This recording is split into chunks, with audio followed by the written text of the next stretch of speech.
Bismillahirrahmanirrahim. Ya Hayyu Ya Qayyum.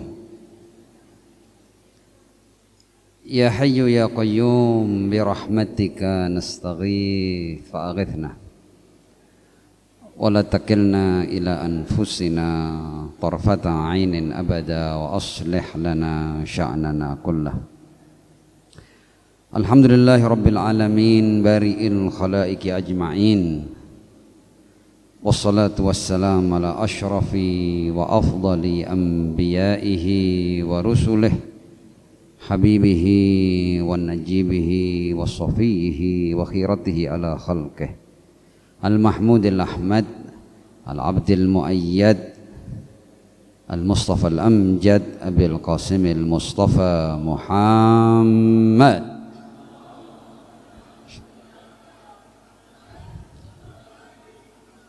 wa ala alihi tayyibin at-tahirin al-ma'sumin wa ashabihil muntajabin, siyama baqiyatillahi fil aradhin, ajjalallahu ta'ala farajahu syarif wa ja'alna wa jami'al mu'minin wal mu'minat wal muslimin wal muslimat min adba'ihi wa junudi amma ba'd. Para guru yang saya muliakan, ikhwani wa akhwatil aizza, assalamualaikum warahmatullahi wabarakatuh. Ya, supaya suasana majelisnya seger ya, saya minta satu solawat, tapi solawat yang Muhammadi, solawat yang kira-kira kalau Ar-Rasul mendengarnya, Ar-Rasul melihat ini solawat dengan penuh semangat dan sepenuh hati. Sallu ala Muhammad wa ali Muhammad.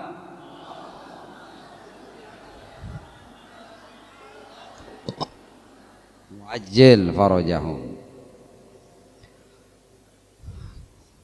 Kita tidak akan pernah berhenti bersyukur kepada Allah Subhanahu wa taala karena kita telah diberi kesempatan untuk sekali lagi menjadi duyufur rahman di sebaik-baik bulan, yaitu syahrul Ramadan. Malam ini tema kita adalah As-Sayyid Abu Talib alaihi salam. Tapi izinkan saya memberikan sedikit pengantar tentang Ramadan, 3 atau 5 menit. Karena poin ini adalah poin yang sangat mendasar ya, terkait dengan Ramadan dan kita menjadi tamu-tamu Allah Subhanahu wa taala. Menjadi agenda utama kita, harus menjadi fokus utama kita. Dan kalau seandainya kita tidak berhasil meraihnya, maka kita dalam bahasa riwayat masuk dalam kategori syaqi. Syaqi itu artinya orang yang celaka. Wa na'udzubillahi min dzalik. Kita semua mengetahui bahwa ketika kita menjadi tamu-tamu Allah di bulan Ramadan, kita ini masuk dalam ahlu karamatillah. Ahlu karamatillah. Jadi kita sedang dimuliakan oleh Allah Subhanahu wa taala. Bentuk kemuliaannya Ar-Rasul sallallahu alaihi wasallam membocorkan. Contohnya anfasukum fihi tasbih. Tarikan nafas kita dihitung sebagai ibadah. Itu bentuk pemuliaan dari Allah Subhanahu wa taala. Bayangkan, tarikan nafas yang asalnya merupakan aktivitas biasa dihitung sebagai tasbih. Luar biasa. Dan berapa kali kita sepanjang 24 jam kita menarik dan menghembuskan nafas. Dan itu dihitung sebagai tasbih. Kenapa? Karena kita adalah tamu-tamu Allah dan ahlu karamatillah. Wa naumukum fihi ibadah. Bahkan ketika kita istirahat tidur pun itu dihitung sebagai ibadah. Ini juga bagian daripada pemuliaan Allah Subhanahu wa taala. Wa amalukum fihi makbul. Ya, amal-amal kita mendapat jaminan untuk diterima. Mungkin artinya ya adalah amal-amal kita di bulan Ramadan itu verifikasinya itu tidak serumit amal-amal kita di luar Ramadan. Di sini amalan-amalan itu mudah untuk diterima oleh Allah Subhanahu wa taala. Wa amalukum fihi makbul. Kemudian wa du'aukum fihi mustajab. Doa kita dikabulkan. Mungkin doa di bulan-bulan lain itu perlu syarat-syarat khusus ya untuk sebuah doa itu diijabahi. Tapi di saat Ramadan dapat jaminan wa du'aukum fihi mustajab, dan ada banyak lagi ya kemuliaan yang Allah berikan kepada kita saat kita ada di bulan Ramadan. Tapi setelah kita dijadikan ahlu karamatillah, Ar-Rasul sallallahu alaihi wa alihi memberikan pesan, memberikan saran kepada kita. Di saat-saat seperti ini Ar-Rasul, ya kalau boleh ekhonya dikurangi ya. Ya, karena kita tidak sedang nyanyi ini ya. Shallu ala Muhammad wa ali Muhammad.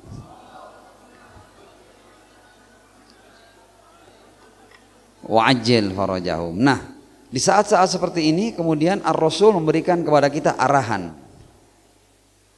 Ya, ketika kita menjadi tamu Allah, dimuliakan oleh Allah, apa yang seharusnya kita lakukan? Kata Ar-Rasul, fasalullaha rabbakum biniyatin shadiqah. Maka mintalah kalian kepada Allah Tuhan kalian dengan niat yang sungguh-sungguh. Artinya kita benar-benar minta. Boleh jadi kita belum pernah benar-benar minta, belum pernah sungguh-sungguh meminta untuk hal ini. Fasalullaha rabbakum biniyatin shadiqah wa qulubin tahira, dan hati yang bersih. Ya mungkin susah juga kita ya untuk berdoa dengan hati yang bersih, tapi ada caranya. Tinggal kita beristighfar. Ya, kita banyak beristighfar, insya Allah kita mendapatkan penyucian dari Allah Subhanahu wa taala. Jadi kita berdoa sungguh-sungguh dengan hati yang bersih, tentunya diawali dengan istighfar, kita minta ampun dan lain sebagainya. Apa yang harus kita minta? Fasalullaha rabbakum biniyatin shadiqah wa qulubin tahira, dua hal saja. Ayyuwaffiqakum lisiyamih, agar Allah memberikan kita sukses dalam puasa. Ya, ternyata sukses untuk puasa ini tidak mudah, sehingga kita diminta untuk berdoa, minta pertolongan Allah Subhanahu wa taala. Ayyuwaffiqakum lisiyamih. Karena terus terang saja tidak mudah kita mempersembahkan satu hari puasa aja, tidak mudah kita. Kita tahu kan betapa sulitnya itu. Tapi kalau seandainya kita bisa sukses berpuasa, maka itu adalah raihan yang luar biasa. Ayyuwaffiqakum lisiyamih, itu yang pertama. Dan yang kedua, watilawati kitabih, dan membaca Al-Quran. Membaca bukan menghatamkannya, bukan tilawah. Tilawah itu artinya bacaan dengan tadabbur, dengan tafakur, bacaan yang kemudian memberikan perubahan pada diri kita. Nah, jadi di saat-saat kita menjadi tamu-tamu Allah itu, Ar-Rasul memberikan arahan kepada kita. Kita diminta untuk membidik dua hal: sukses puasa dan sukses bertilawah. Karena kalau seandainya kita melewatkan bulan Ramadan ya, dan kemudian dua hal tadi tidak bisa kita raih, maka kita akan tercatat sebagai minal ashqiya, ya, orang-orang yang merugi, orang-orang yang celaka. Bagaimana Anda di saat-saat Allah menjamu kita, kemudian kita tidak bisa memanfaatkan hidangan-hidangan terbaik dari Allah Subhanahu wa taala. Untuk itu kita berdoa, mudah-mudahan kita diberi taufik untuk sukses berpuasa dan juga sukses bertilawah insyaallah. Shallu ala Muhammad wa ali Muhammad.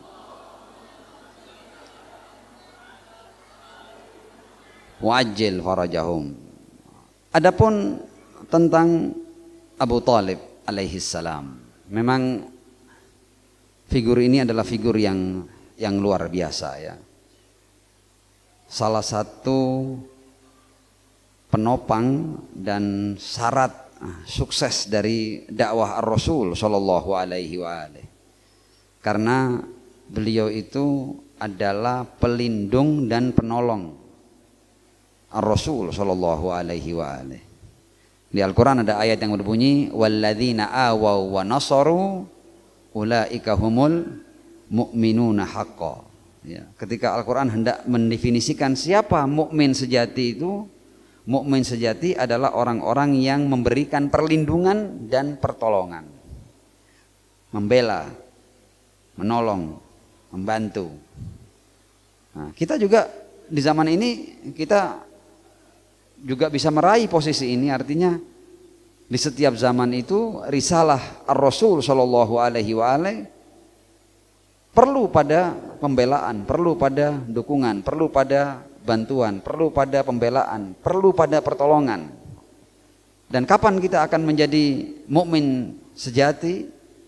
Ketika kita masuk dalam kelompok awau wa nasaru. Nah, kita lihat kita ini loh selama hidup ini menjadi muslim, menjadi pengikut Ar-Rasul, ya.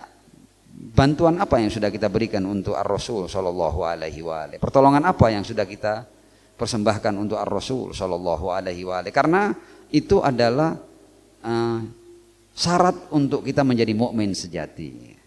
Walladzina awaw wa nasaru ulaika humul mu'minuna haqqan. Dan dua hal ini, awaw wa nasaru, kalau kita mau melihat siapa di antara figur-figur utama yang masuk dalam awaw wa nasaru, maka kita tidak bisa melepaskan nama Sayyid Abu Thalib, ya, Ibn Abdul Muttalib alaihi wassalam, ya, ayahanda daripada Al-Imam Ali bin Abi Thalib alaihi salam. Ala dzikrihi shallu ala Muhammad wa ali Muhammad.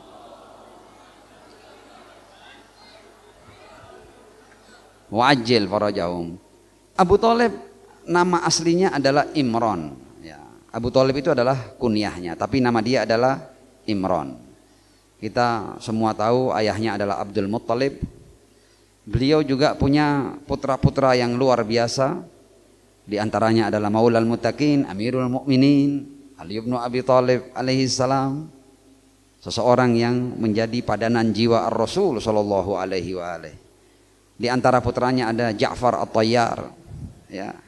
Artinya putra-putra beliau juga masuk dalam orang-orang yang awaw wa nasaru. Sebagaimana ayahnya awaw wa nasaru, putra-putra beliau adalah orang-orang yang juga awaw wa nasaru. Ali bin Abi Thalib, Ja'far At-Tayyar, Aqil, ya, bin Abi Thalib, dan banyak yang lain. Bunda beliau adalah Fatimah bintu A'id Al-Mahzumiyah. Nah, beliau wafat 10 tahun setelah bi'tsah.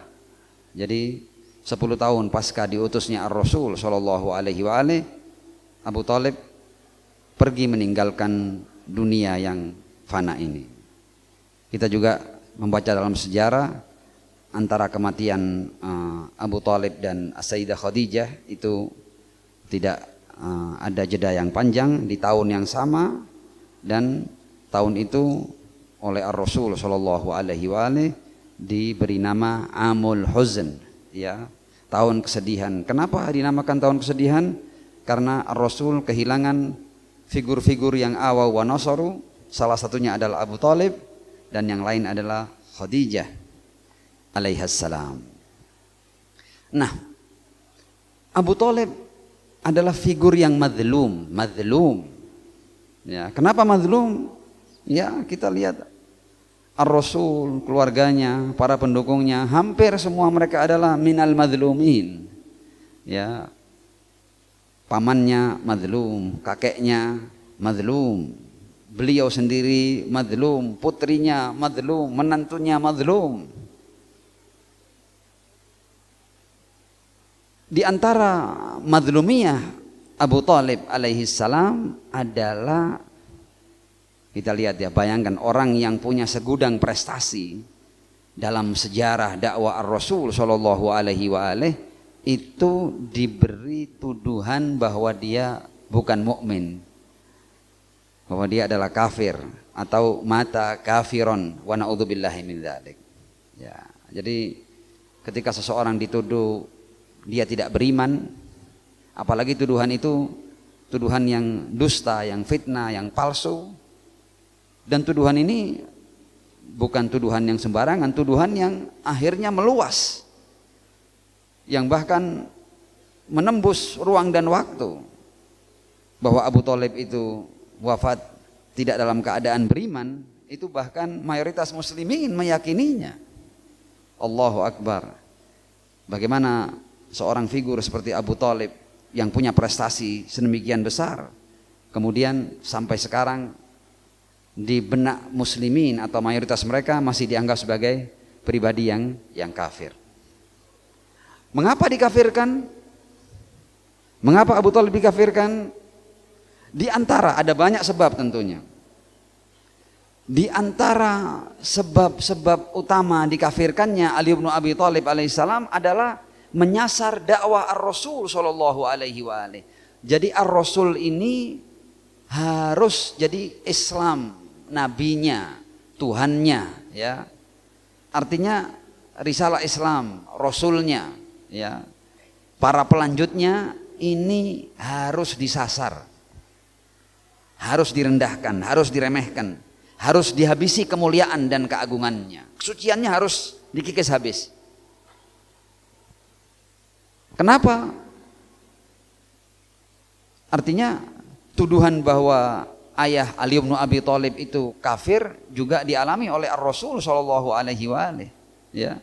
Ar-Rasul sama seperti Ali bin Abi Thalib, ayah ibunya juga dituduh sebagai bahwa mereka mati dalam keadaan kafir, wa na'udzubillahi min dzalik. Tujuannya apa? Tujuannya untuk menyasar harkat dan martabat Ar-Rasul sallallahu alaihi wa alihi. Sebagaimana tuduhan mati kafirnya Abu Thalib adalah dalam rangka menyasar keutamaan dan kemuliaan Maulal Muttaqin, Amirul Mukminin Ali bin Abi Thalib alaihissalam. Ketika mereka sudah tidak melihat celah, ada kekurangan pada pribadi agung Ali bin Abi Thalib, mereka mencari cara-cara lain untuk bisa punya celah dan menyasar kemuliaan dan kehormatan manusia mulia seperti Ali bin Abi Thalib dan juga manusia mulia seperti Ar-Rasul sallallahu alaihi wa alihi. Mereka juga menuduhkan hal yang sama, bahwa tidak usah jauh-jauh, ayah ibu Nabi juga mati dalam keadaan kafir. Seperti itu. Nah, dari sini kita bisa paham betapa mazlumnya Abu Thalib, sang pionir dalam urusan Awaw wa Nasaru ini. Ketika tidak ada orang yang membela Ar-Rasul, pembelanya satu-satunya adalah Abu Thalib. Orang ini dituduh sebagai mati kafir, padahal dia adalah minas sabiqin al-awwalin, ya, pionir dalam pembelaan dan ya, kepada dukungan kepada Ar-Rasul sallallahu alaihi wa alihi. Ada banyak orang yang masuk Islam pasca kemenangan. Oh ya, enggak kaget lah ketika Islam sudah jaya kemudian orang masuk Islam. Wah, ya, itu memang keuntungan bagi mereka. Tapi ketika Islam masih Ar-Rasul sallallahu alaihi wa alihi, Sayyidah Khadijah, Ali bin Abi Thalib, ya, kemudian ada orang yang mendukung, yang pasang badan seperti Abu Thalib, itu tidak semua orang, ya, berani untuk pasang badan seperti Abu Thalib alaihi salam. Jadi Abu Thalib atau Imran bin Abdul Muttalib alaihi salam ini adalah orang-orang yang pasang badan justru di saat-saat ketika Ar-Rasul belum punya siapa-siapa. Islam masih dianggap sesuatu yang tidak akan pernah bisa berjaya, ya, karena masih sedikit pengikutnya, dan Ar-Rasul dianggap bukan siapa-siapa, bahkan dianggap pembual, dianggap pendusta, dianggap penyihir, dianggap tukang tenun, dianggap majnun, dan seterusnya. Karena itu kita juga di sini perlu sedikit membahas tentang bahwa para nabi itu dalam keyakinan kita pengikut Ahlul Bait, ya, itu ayah-ayah mereka harus orang-orang yang mukmin, ya. Tidak boleh ada nabi yang ayahnya itu tidak mukmin. Jadi taharat abail anbiya wal mursalin, ya. Jadi tidak boleh ada ayah seorang nabi yang kemudian dia tidak mukmin. Semuanya harus mukmin karena harus ada kesucian mata rantai ayah-ayah dari para nabi dan para rasul alaihimussalam. Ya, karena itu kita membaca tentang Ar-Rasul sallallahu alaihi wa alihi, alladzi yaraka hina taqum wa taqallubaka fis sajidin, ya. Artinya benih Ar-Rasul sallallahu alaihi wa alihi itu dari tahun ke tahun, dari abad ke abad, ya, silih berganti, berpindah-pindah dari satu dahi mukmin yang bersujud ke mukmin yang bersujud lainnya. Wa taqallubaka fis sajidin. Ar-Rasul sallallahu alaihi pernah berkata seperti ini, la azal unqalu min aslabit tahirin ila arhamit tahirat. Ya, aku senantiasa dipindah-pindahkan dari satu sulbi yang suci, ya, ke rahim-rahim yang suci, hatta uskintu fi sulbi Abdillah wa rahimi Aminah, sehingga aku ditempatkan di sulbinya Abdillah ayahku dan rahim ibuku Aminah alaihi wassalam. Penyair berkata, tanaqqala Ahmadu nuran aziman tala'la'a fi jibahis sajidin, tala'la'a fi jibahis sajidin. Jadi ayah mereka adalah orang-orang yang dahinya selalu dipakai untuk sujud kepada Allah Subhanahu wa taala Al-Wahidul Qahhar. Ya, mereka semua adalah minal muwahhidin. Taqallaba fihim qarnan faqarnan ila an jaa khairul mursalin sallu ala Muhammad wa ali Muhammad.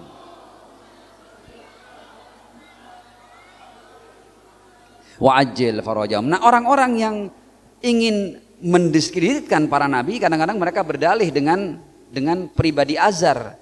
Ya, Azar yang di Al-Qur'an dikatakan sebagai ayahnya Ibrahim alaihi salam. Ya, mereka dalam rangka mengatakan bahwa it's okay, no problem, ayahnya seorang nabi itu tidak mukmin, penyembah berhala, itu biasa. Ya, ayahnya Ibrahim pun di Al-Qur'an dianggap sebagai penyembah berhala. Mereka bawa ayat ini, wa idz qala Ibrahimu li abihi, ya, li abihi. Ya, jadi mereka juga berdalil, bukan tidak punya dalil, ya. Wa idz qala Ibrahimu li abihi azara atattakhidhu asnaman alihah inni araka wa qaumaka fi dhalalim mubin. Ya, jadi mereka yang menuduhkan kufur pada ayah Ar-Rasul sallallahu alaihi wa alihi, pada ayah Maulal Muttaqin, ya. Al-Imam Ali bin Abi Thalib alaihi salam, mereka diantaranya berdalih dengan ayat ini. Ketika Ibrahim berkata kepada li abihi, ya, tentu kan ab ini di sini kebanyakan orang menerjemahkan sebagai ayah. Padahal kita semua tahu bahwa dalam bahasa Arab itu ab itu tidak selalu bermakna ayah. Kadang-kadang ab bermakna am, ya, bermakna paman, dan ada syahidnya di Al-Qur'an ketika turun ayat ini, am kuntum syuhada'a idh hadara Ya'qubal maut. Ketika Nabi Allah Ya'qub itu mengalami kematian, ya, dekat-dekat menjelang kematiannya, dia berpesan kepada anak-anaknya, idh qala li banihi, Yakub berkata kepada anak-anaknya, ma ta'buduna min ba'di, ya, apa yang kamu sembah setelah aku? Qalu, kata Bani Yakub, na'budu ilahaka, ya, kami menyembah Tuhanmu, wa ilaha abaika, dan Tuhan ayah-ayah kamu, Ibrahim wa Ismail wa Ishaq, ya. Abaik di sini Ibrahim disebut sebagai abaik, Ismail disebut sebagai abaik, Ishaq disebut sebagai abaik. Padahal kita tahu bahwa Ismail itu bukan ayah Yakub, tapi pamannya Yakub. Jadi dalam bahasa Arab kadang-kadang ab itu bermakna am. Nah, karena itu Azar adalah am, bukan ayah daripada Ibrahim alaihissalam. Artinya mereka yang menuduhkan kafir pada ayah Nabi itu mereka juga berdalil dengan Al-Quran ya, dan tentu kita harus punya jawaban untuk mereka. Kembali kepada Abu Thalib alaihi salam. Abu Thalib, kita semua tahu bahwa Ar-Rasul itu ditinggal, artinya ketika beliau lahir ayahnya sudah meninggal dunia, dan tidak lama kemudian ibu Ar-Rasul juga meninggal dunia. Dan yang merawat Ar-Rasul adalah Abdul Muttalib, kakek beliau, dan diteruskan oleh paman beliau Abu Thalib. Takaffalahu ammuhu Abu Thalib. Ya, Abu Thalib ini dikenal juga sebagai seorang muwahhid, bukan di masa-masa remajanya, sejak masa kecilnya. Dia muwahhid sejak masa kecilnya. Bahkan masyarakat Arab itu mengenal ada syair tauhid Abu Thalib. Jadi Abu Thalib itu punya syair tauhid yang dikenal oleh orang-orang Arab. Apa syairnya Abu Thalib yang sama orang-orang Arab disampaikan dari mulut ke mulut? Syair ini, Malikun nas laisa lahu syarik. Ya, Tuhannya umat manusia, penguasanya umat manusia, laisa lahu syarik, dia tidak punya sekutu. Huwal wahhab, dia yang maha memberi. Wal mubdi al mu'id. Wa man fawqas sama' lahu malak, yang punya para malaikat di langit. Wa man tahtas sama' lahu abid, ya, dan punya hamba-hamba di bawah langit. Ini syairnya Abu Thalib yang jelas-jelas menunjukkan bahwa beliau adalah seorang muwahhid. Ini juga dikenal dengan syair tauhid, ya, Abu Thalib alaihi salam. Bukan hanya itu, ketika kita membaca sejarah, ternyata ya istri Abu Thalib juga minal muwahhidat, ya. Jadi Abu Thalib bukan hanya dia sendiri yang mukmin, tapi istrinya juga mukminah, ya. Dan selain Abu Thalib merawat Ar-Rasul sallallahu alaihi wa alihi, istri beliau juga oleh Ar-Rasul dianggap sebagai ibunya. Sejarah mencatat ini. Ya, digambarkan bahwa ketika As-Sayyidah Fatimah binti Asad, ya, istri Abu Thalib ini wafat, Ar-Rasul berkata seperti ini. Allahumma ighfir li ummi Fatimah binti Asad walakinha hujjataha wasi' 'alaiha madkhalaha. Ya, ini doa dari seorang Rasul untuk bunda keduanya, ya, yang dia adalah istri daripada Abu Thalib alaihassalam. Rasul memintakan ampun untuk istri Abu Thalib. Dan disebutnya ibuku. Allahumma ighfir li ummi Fatimah binti Asad walakinha hujjataha wasi' 'alaiha madkhalaha. Di kesempatan lain Ar-Rasul berkata, hadhil mar'a kanat ummi ba'da ummi allati waladatni. Fatimah bintu Asad itu adalah ibuku setelah ibuku yang melahirkan aku. Dia ibuku juga, meskipun dia bukan ibu yang melahirkan aku. Hadhil mar'a kanat ummi ba'da ummi allati waladatni. Kita masih akan berbicara cepat saja tentang Abu Thalib. Ar-Rasul senantiasa bersama Abu Thalib alaihissalam. Di umur sekitar 12 tahun, ketika Abu Thalib hendak melakukan perjalanan perniagaan, itu ada ceritanya sebelumnya, tapi saya tidak masuk pada cerita itu karena saya tidak ingin mengambil waktu yang panjang. Intinya, akhirnya pada mulanya itu Abu Thalib tidak ingin mengajak Ar-Rasul. Tidak ingin mengajak Ar-Rasul bukan apa, tapi karena saking sayangnya Abu Thalib dengan Ar-Rasul. Jangan sampai engkau di perjalanan ini terkena apa dan apa. Abu Thalib tidak hendak mengajaknya, ya. Tapi dalam sejarah dicatat bahwa Ar-Rasul sallallahu alaihi wa alihi tidak mau berpisah dengan Abu Thalib. Dia menempelkan tubuhnya pada tubuh Abu Thalib alaihi salam dan pada tunggangan Abu Thalib alaihi salam sambil menangis, yang menandakan bahwa jangan tinggalkan aku wahai paman. Dan akhirnya Ar-Rasul mengajak Abu Thalib mengajak Ar-Rasul sallallahu alaihi wa alihi untuk bersama melakukan perjalanan perniagaan. Dan disitulah terjadi hal-hal yang luar biasa kan, ketika mereka melakukan perjalanan, Abu Thalib melihat ada awan yang selalu menaungi ponakannya Muhammad bin Abdullah sallallahu alaihi wa alihi, adhallathul ghamamah, dan terjadilah pertemuan dengan Buhaira ar-Rahib, ya, yang memberikan berita tentang kenabian ar-Rasul sallallahu alaihi wa alihi. Ini Buhaira ketika memberikan berita tentang kenabian ini bukan berarti Rasul tidak tahu, bukan berarti Abu Thalib tidak tahu. Abu Thalib sudah tahu siapa Muhammad bin Abdullah. Ar-Rasul, apalagi yang dia sendiri, dia sudah tahu siapa dirinya. Tapi memang ahlul kitab itu sama Allah digambarkan di Al-Quran, mereka mengenal Ar-Rasul sebagai Nabi itu seperti mereka mengenal anak-anak mereka sendiri. Di ahlul kitab itu punya pengetahuan tentang kenabian seperti mereka mengenal anak-anak mereka sendiri. Di Al-Quran dikatakan alladzina atainahumul kitab ya'rifunahu kama ya'rifuna abna'ahum. Nah, Buhaira termasuk rahib yang jujur, ya, sehingga dia mengungkap tentang kenabian Ar-Rasul sallallahu alaihi wa alihi. Alladzina atainahumul kitab ya'rifunahu kama ya'rifuna abna'ahum wa inna fariqam minhum, ya, sebagian daripada ahlul kitab la yaktumunal haqqa wa hum ya'lamun, ditutup kebenaran ini sementara mereka tahu. Tapi Buhaira mengungkap kebenaran ini.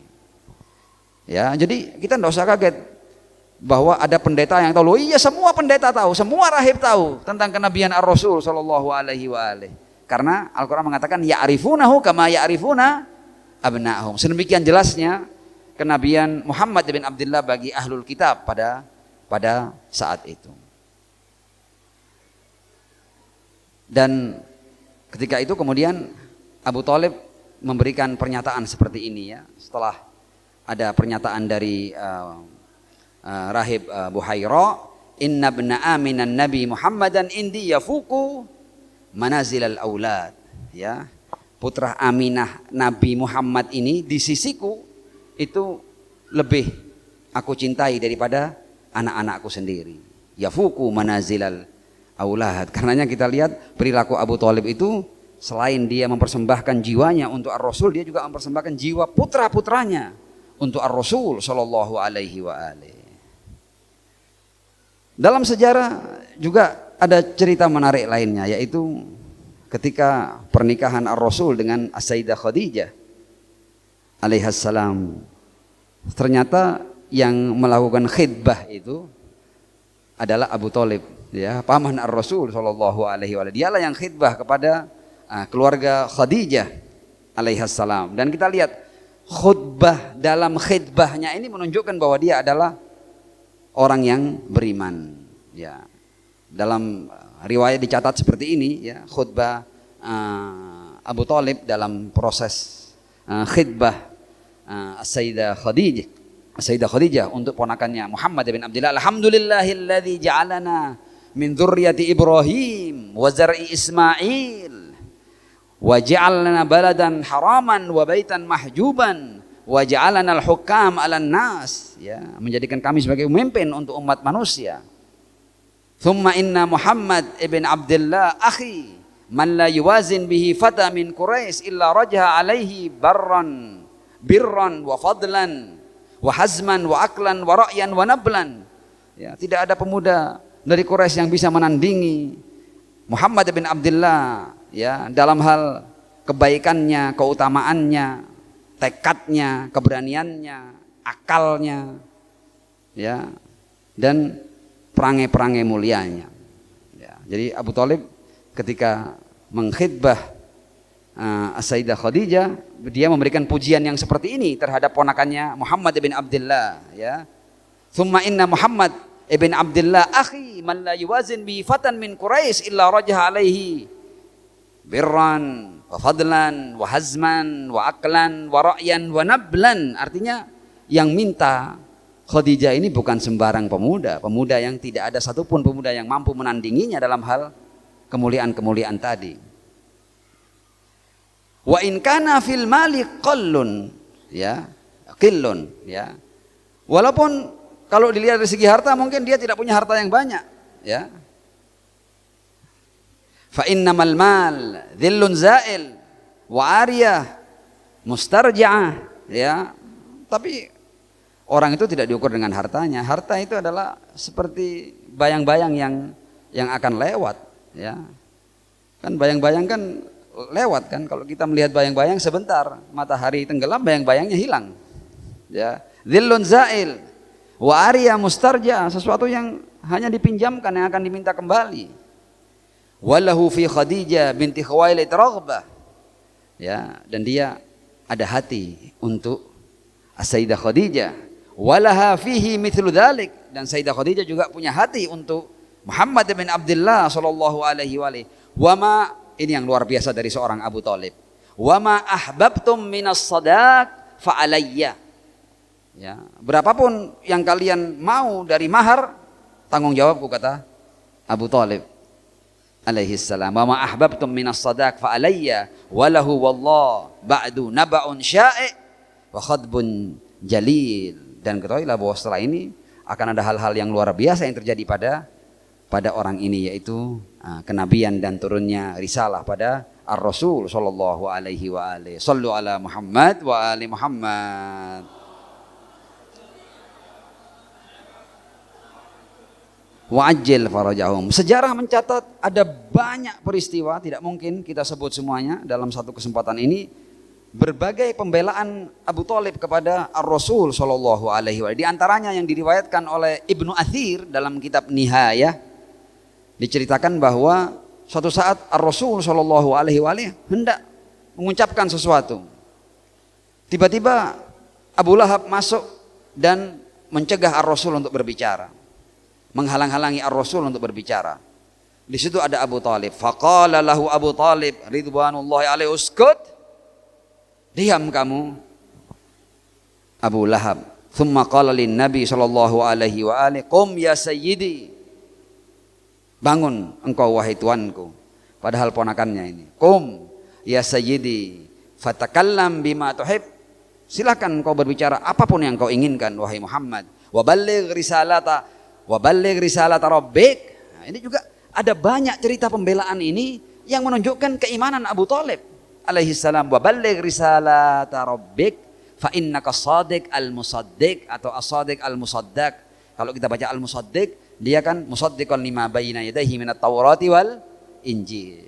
Shadiq dan musaddiq, membenarkan juga kitab-kitab sebelum Al-Qur'an. Shallu ala Muhammad wa ali Muhammad.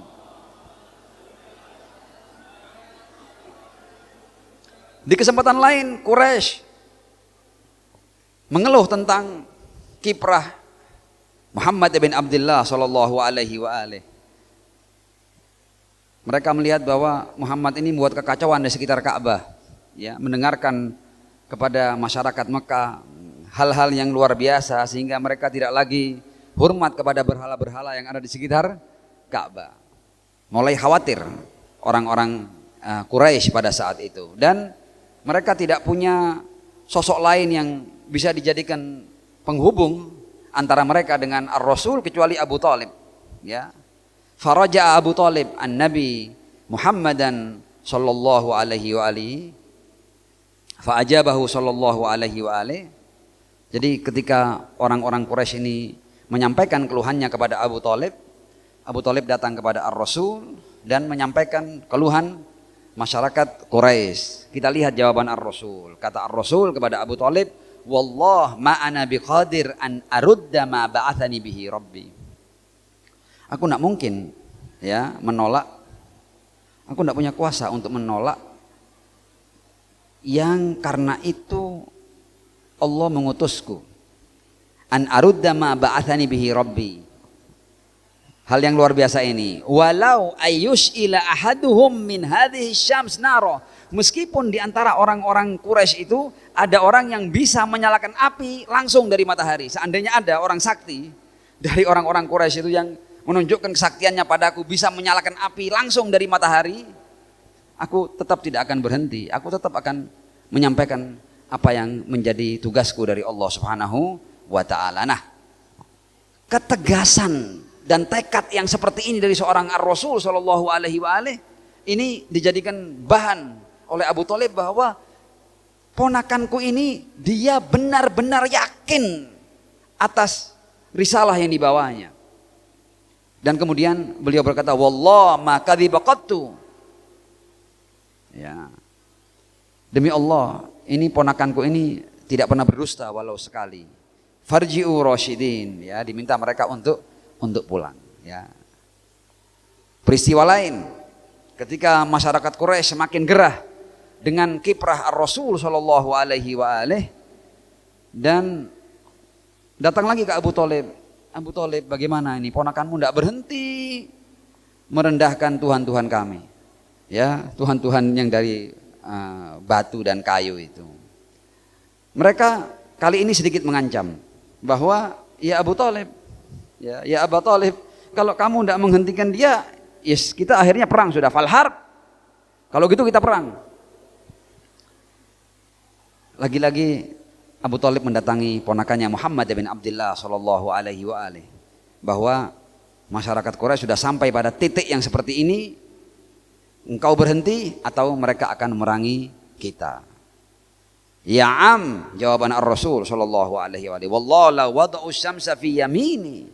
Kalau seandainya mereka meletakkan matahari di tangan kananku, wal qamar fi shimali, ya, dan bulan di tangan kiriku, ala an atruka hadzal amr, untuk aku tinggalkan perkara ini, ya, menyampaikan dakwah dari Allah ini, ma taraktuh, aku tidak akan meninggalkannya, hatta yudhhirahullah au ahlaka fi, ya, sehingga Allah mensukseskan perkara ini, risalah ini, atau aku mati karenanya, au ahlaka fihi. Fa ajabahu Abu Thalib ridwanullahi alaihi, ketika mendengar ketegasan yang seperti ini dari Ar-Rasul sallallahu alaihi wa alihi, Abu Thalib berkata, "Idhhab ya ibna akhi." Lanjutkan. "Faqul ma ahbab." Ucapkan apa yang kamu inginkan. "Fa wallah la usallimuka li syai'in abada." Aku tidak akan menyerahkan kamu karena apapun. Aku selalu bersamamu ya Muhammad. Ini diantara sedikit dari sejarah Abu Thalib. Kita masuk ke hal lain yang juga dalam sejarah dikenal adalah sumpah Abu Thalib. Abu Thalib punya sumpah, ya. Sumpah yang banyak orang yang mendengarnya. Sumpah itu seperti ini. Wallah la yasilu ilaika bijam'ihim. Ini juga sumpah yang menunjukkan bahwa betapa Abu Thalib benar-benar siap mengorbankan jiwa raganya untuk Ar-Rasul sallallahu alaihi wa alihi. Wallah, demi Allah, la yasilu ilaika bijam'ihim. Mereka semua tidak akan bisa menyentuhmu wahai Muhammad. Hatta wassada fit turabi dafina, kecuali mereka sudah bisa menguburku di bawah tanah. Hatta wassada fit turabi dafina fa anfidh li amrik ma alaika makhafa. Tunaikan, laksanakan apa yang menjadi tanggung jawabmu tanpa rasa takut. Wa abshir wa qarra bidzaka minhu uyuna, ya, wa da'autani wa za'amtu innaka nasihi wa laqad sadaqta wa kunta qablu amina. Jadi Abu Thalib sangat yakin dengan kejujuran Ar-Rasul sallallahu alaihi wa alihi, dan berulang-ulang beliau mengatakan bahwa engkau sebelum ini dikenal sebagai amin, tidak ada satu orang pun yang pernah mendengar satu dusta darimu. Wa kunta qablu amina wa aradta an dinina qad alimta bi annahu min khairi adyanil bariyati dina. Yang kamu bawakan ini adalah sebaik-baik agama yang pernah dimiliki oleh umat manusia. Shallu ala Muhammad wa ali Muhammad.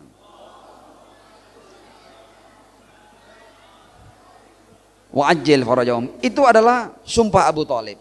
Kemudian juga Abu Thalib pernah melakukan penindakan tegas kepada orang-orang yang mengganggu Ar-Rasul sallallahu alaihi wa alihi. Di antaranya apa yang terjadi dengan Ibnu Zibari.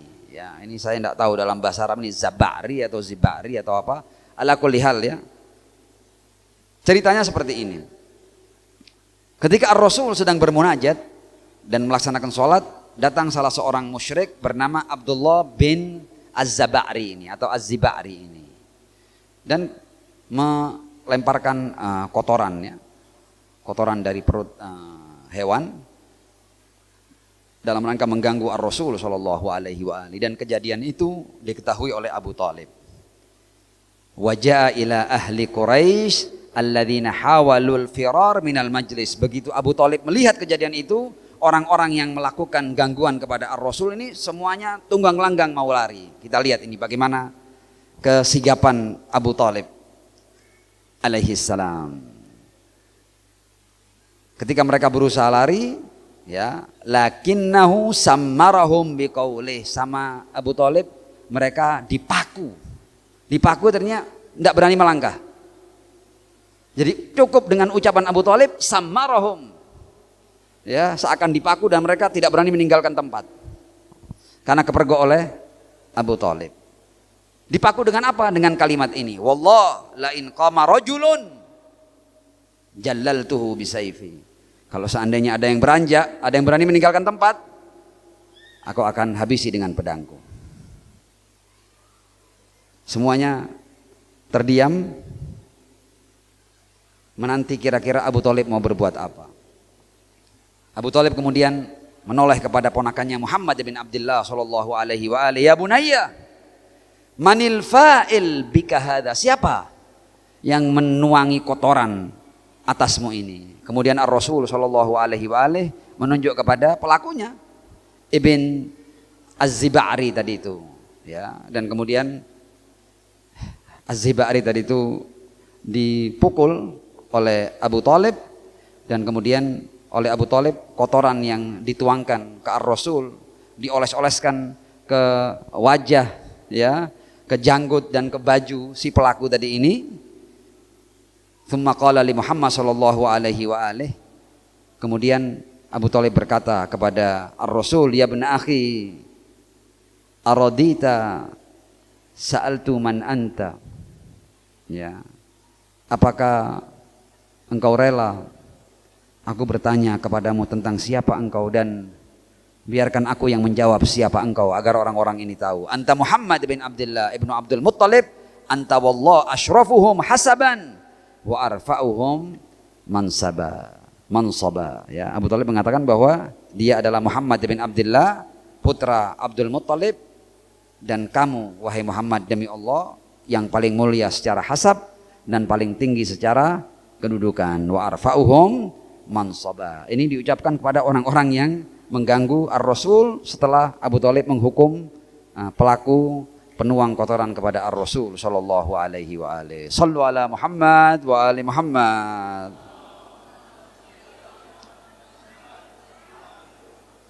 Saya minta waktu sedikit lagi karena kita mengenang sosok ini berarti kita semacam membayar hutang kepada Ar-Rasul sallallahu alaihi wa alihi. Ya, ini sosok yang luar biasa. Ini sosok yang boleh jadi kita zalim terhadap sosok ini. Sosok ini punya saham dan andil yang luar biasa terhadap sampainya risalah Islam kepada kita. Ini sekarang bisa minal mu'minin wal muslimin minal muwalin. Ya, salah satunya adalah sumbangsih andil dan saham Abu Thalib alaihi salam. Tidak ada dia, boleh jadi peristiwa tidak akan berlangsung mulus seperti yang sampai kepada kita sekarang ini. Di antaranya, ini kita lihat bagaimana selama perjalanan risalah Ar-Rasul, Abu Thalib selalu bersama Ar-Rasul sallallahu alaihi wasallam, dan seakan-akan dia menjadi, kalau zaman sekarang itu bodyguardnya lah. Jadi bodyguardnya Ar-Rasul. Jadi bahkan dia tidak sendirian, dia juga punya orang-orang yang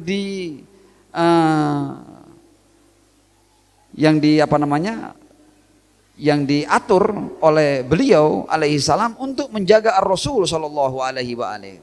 Kejadian lain di malam Isra. Ya. Di malam Isra Abu Thalib mencari di mana Muhammad ini, kok tidak ada. Ponakanku di mana ini? Ketika bertanya ke sana kemari dan dia tidak menemukan Ar-Rasul sallallahu alaihi wa alihi, cepat saja kemudian Abu Thalib memerintahkan pemuda-pemuda Bani Hashim dan memerintahkan mereka untuk membawa senjata, membawa pedang, ya, di dalam pakaiannya. Artinya kalian harus bersiap. Ini keadaan genting. Muhammad tidak ada, Muhammad tidak kita temukan. Semua kalian aku perintahkan bawa senjata. dan disebar ke sekitar Ka'bah.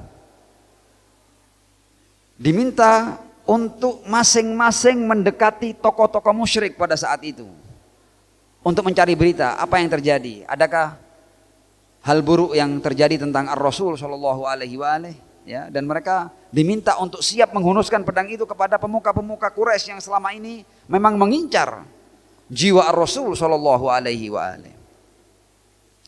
Tapi ini sejak malam, ya, mereka ditugasi seperti itu, dan ketika pagi, ya, Ar-Rasul akhirnya datang, ya, wa ba'da an adan Nabi Shallallahu Alaihi Wasallam, ya, Abu Thalib kemudian mengumumkan kepada orang-orang Quraisy, ya, bahwa kalian tahu saya ini tidak main-main dalam menjaga Ar-Rasul Shallallahu Alaihi Wasallam. Dalam menjaga ponakanku saya tidak main-main. Ya ma'syara Quraisy atadrun ma hamamtu bih. Apakah kalian tahu apa yang sedang aku rencanakan? Seandainya Ar-Rasul tidak kembali, wallahu law qataltumuhu ma abqaitu minkum ahada. Seandainya terbukti bahwa engkau membunuh Muhammad bin Abdullah, aku tidak akan sisakan satupun dari kalian itu hidup. Hatta natafana nahnu wa antum. Sudah, kita akan berperang. Siapa nanti yang akan gugur dan kalah.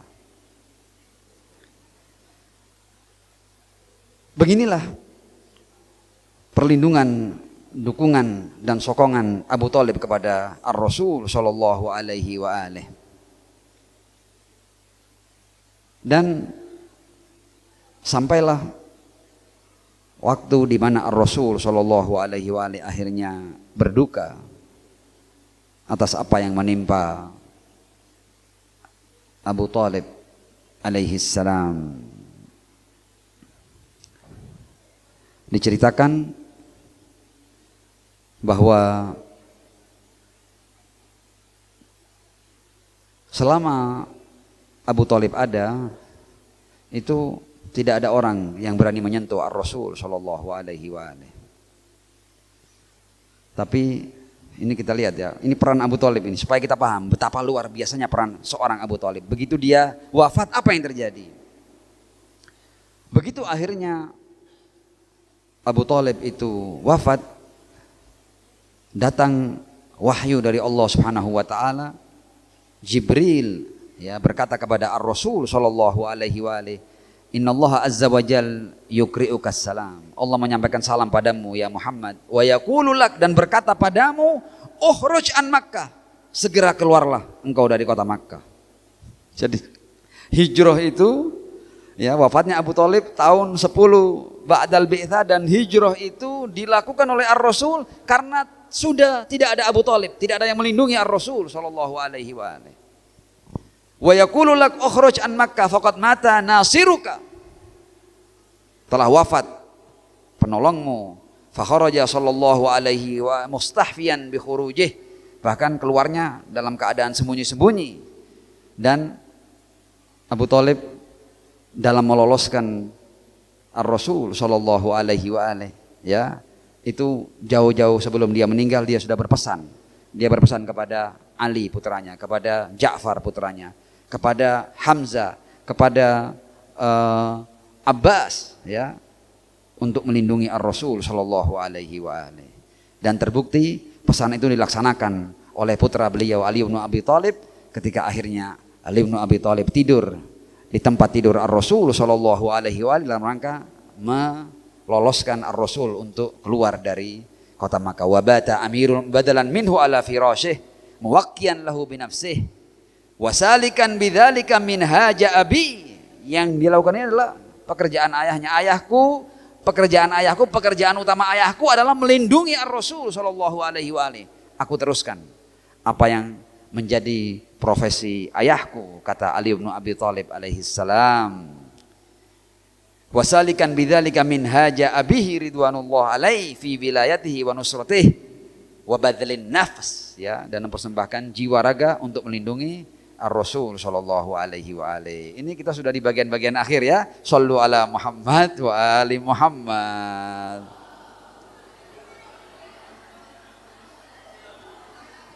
Wa ajil farajahum.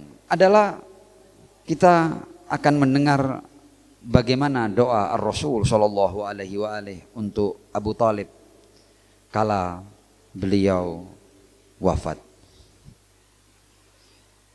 Ketika akhirnya Abu Thalib kembali kepada Allah Subhanahu wa taala,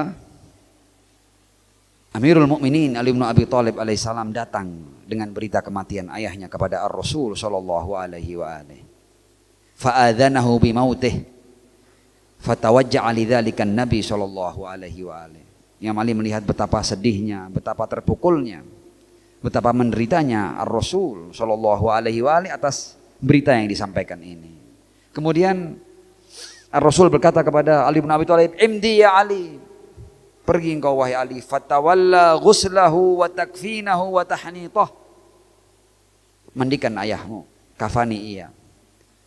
Lakukan tahnit atasnya. Fa idza rafa'tahu ala saririh fa'alimni. Kalau sedang kau baringkan dia di ranjangnya, beritahukan kepadaku wahai Ali. Imam Ali sam'an wa ta'ah, dengan perintah Ar-Rasul sallallahu alaihi wa alihi melakukan semua itu. Dan ketika sudah dibaringkan, falamma rafa'ahu ala sarir i'taradahun Nabi sallallahu alaihi wa alihi wasallam faraqalah. Rasul mendekati jasad Abu Thalib dalam keadaan yang penuh dengan duka dan kesedihan dan berkata seperti ini, wasalatka rahim wa juzita khaira. Engkau telah menyambung tali silaturahmi dengan menjagaku, membelaku, mempersembahkan jiwa ragamu untukku. Wa juzita khairan, semoga engkau mendapatkan balasan yang baik. Falaqad rabbaita, engkau telah merawat aku. Wa kafalta, ya, dan engkau telah mengayomi aku. Saghiran, ketika aku masih kecil engkau rawat aku, engkau belai aku, ya, engkau didik aku, engkau bimbing aku. Wa azarta wa nasarta kabiran, ya, dan ketika aku sudah besar engkau tidak berhenti mengayomi dan membelaku, ya Aba Thalib. Kemudian Ar-Rasul menghadap kepada manusia yang melayat pada saat itu, ama wallah, demi Allah, la ashfa'anna li ammi syafa'atan ya'jabu minha ahlus thaqalain. Ketahuilah bahwa nanti aku akan memberikan syafaat kepada pamanku, sebuah syafaat yang seluruh bangsa jin dan manusia akan terheran-heran akan syafaat yang aku berikan kepada pamanku Abu Thalib. Terakhir digambarkan, apa, ada yang tanya kepada Ar-Rasul, apa yang kau mohonkan untuk pamanmu Abu Thalib? Ar-Rasul menjawab, arjulahu kulla khairin min Rabbi. Allahu Akbar. Jadi Rasul tidak minta sesuatu yang terbatas, tidak. Arjulahu kulla khairin min Rabbi. Aku memohon untuknya, untuk pamanku, semua kebaikan dari Tuhanku. Shallu ala Muhammad wa ali Muhammad.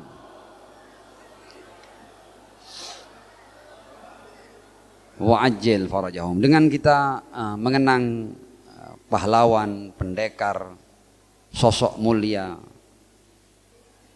Abu Thalib alaihissalam, kita berdoa di bulan yang penuh berkah ini, di malam-malam yang merupakan sebaik-baik malam ini, walayalihi afdalul layali. Kita minta mudah-mudahan kita bisa sedikit, ya, mendapat berkah dari pahlawan besar Islam Abu Thalib alaihissalam, untuk kita bisa masuk dalam golongan orang-orang yang awau wa nasaru, yang dengannya kita akan menjadi ulaika humul mu'minuna haqqa. Syahrukum mubarak, thummal afwa minkum, wassalamu alaikum warahmatullahi wabarakatuh.